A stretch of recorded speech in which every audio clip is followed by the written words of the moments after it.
Hi viewers, welcome back to my channel. இன்றைக்கி நம்ம சேனலில் ரொம்பவே டேஸ்டியான ஒரு குயிக் ஒன் பாட் ரைஸ் தாங்க பார்க்க போகிறோம். கொரியாண்டர் ரைஸ் எப்படி செய்கிறதுன்னு பார்க்கலாம்.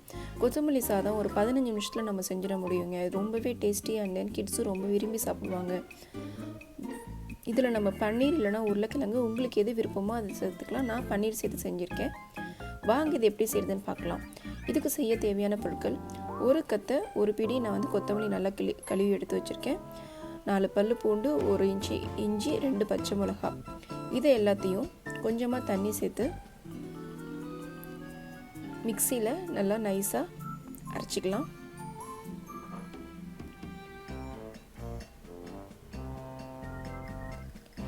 இந்த மாதிரி நல்லா அரைச்சி எடுத்துக்கோங்க. 1 கப் பன்னீர், 1 கப் பச்சை பட்டாணி எடுத்து வச்சுருக்கேன், ஃப்ரோசன் பீஸு. நீங்கள் பன்னீர் இல்லைன்னா நீங்கள் உருளைக்கிழங்கு கூட சேர்த்துக்கலாம். 1 வெங்காயத்தை நல்லா நீல வாக்கில் அரிஞ்சு எடுத்து வச்சுருக்கேன்.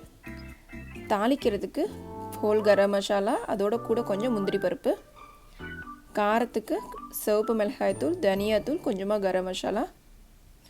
ஒரு டீஸ்பூன் இருந்தால் போதுங்க, ரொம்ப வேணாம். இப்போ ஒரு குக்கரில் 1 டேபிள் ஸ்பூன் எண்ணெயும் 1 டேபிள் ஸ்பூன் நெய்யும் சேர்த்து காய வச்சுக்கலாம். இப்போ அதில் ஹோல் கரம் மசாலா ப்ளஸ் அந்த கேஷ்யூ நட் சேர்த்து வறுத்துக்கலாம்.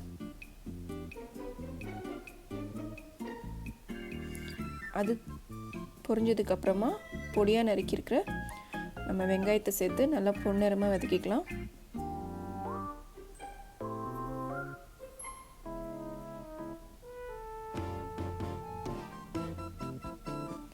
அதோட அடுத்து நம்ம அரைச்சி வச்சுக்கிற கொத்தமல்லி விழுது சேர்த்துக்கலாம். நம்ம இதிலே இஞ்சி பூண்டு எல்லாமே சேர்த்துருக்கனால நமக்கு ரொம்ப ஈஸியாக அரைப்பட்டுரும், நமக்கு டக்குன்னு வேலையாயிடும். இது நல்லா பச்சை வடை போகிற அளவுக்கு வதக்கிக்கோங்க.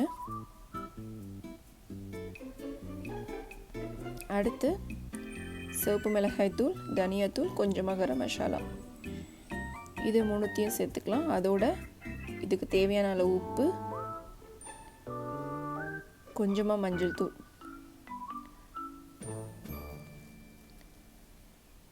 இது எல்லாத்தையும் நல்லா ஒரு நிமிஷத்துக்கு கம்மியாகவே நீங்கள் வதக்கினா போதும்.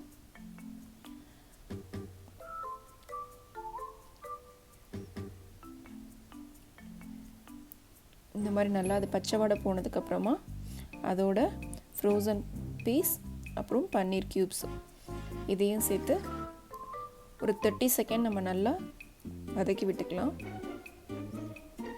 நான் திரும்பவும் சொல்கிறேன், உங்கள்கிட்ட பன்னீர் இல்லைன்னா நீங்கள் இதில் உருளைக்கிழங்கும் சேர்த்துலாம், இல்லை உருளைக்கிழங்கோட பன்னீரும் ரெண்டுமே சேர்த்து கூட செய்யலாம், ரொம்பவே நல்லாயிருக்கும். நம்ம பன்னீர் போடுறதுனால வீட்டில் கிட்ஸு நல்லாவே விரும்பி சாப்பிடுவாங்க. அதை நல்லா வதக்கிட்டு அதோட நம்ம நார்மல் அரிசி 1க்கு 3 கப் தண்ணி சேர்த்து நான் அளந்து எடுத்து வச்சுருக்கேன். ஒரு 10 நிமிஷம் ஊறி இருக்குது. இப்போ அதையும் இதோடு சேர்த்துடலாம். அவ்வளோதான். இதை லைட்டாக கலந்து விட்டு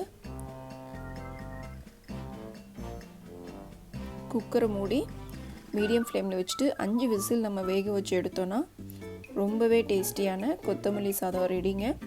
ஒரு 15 நிமிஷம் கூட எடுக்காது இதை நம்ம ப்ரிப்பேர் பண்ணுறதுக்கு.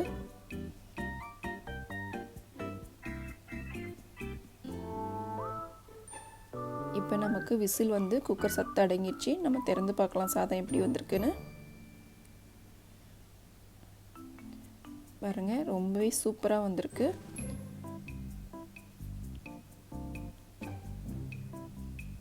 நல்லா உதிரியாக வந்திருக்கு. உங்களுக்கு இது சூடாக பார்க்குறனால இப்படி தெரியுது. ஆறுனதுக்கப்புறம் நல்லாவே உதிரி ஆகிடும். இது நான் 1க்கு 3 கப் தான் தண்ணி சேர்த்துருக்கேன். பாருங்கள் எவ்வளோ சூப்பராக வந்திருக்கு. கண்டிப்பாக இந்த ரெசிபி உங்கள் எல்லாத்துக்கும் பிடிச்சிருக்கும். இந்த கொத்தமல்லி சாதம் நீங்களும் ட்ரை பண்ணுங்கள், எனக்கு கமெண்ட் பண்ணுங்கள். இந்த வீடியோ பற்றின கமெண்ட் பண்ணுங்கள், லைக் பண்ணுங்கள், ஷேர் பண்ணுங்கள். இது வரைக்கும் என் சேனலை சப்ஸ்கிரைப் பண்ணாதவங்க மறக்காமல் சப்ஸ்கிரைப் பண்ணிவிட்டு கூடவே இருக்க பெல் பட்டனை ப்ரெஸ் பண்ணுங்கள். தேங்க்யூ ஃபார் வாட்சிங். See you. Bye bye.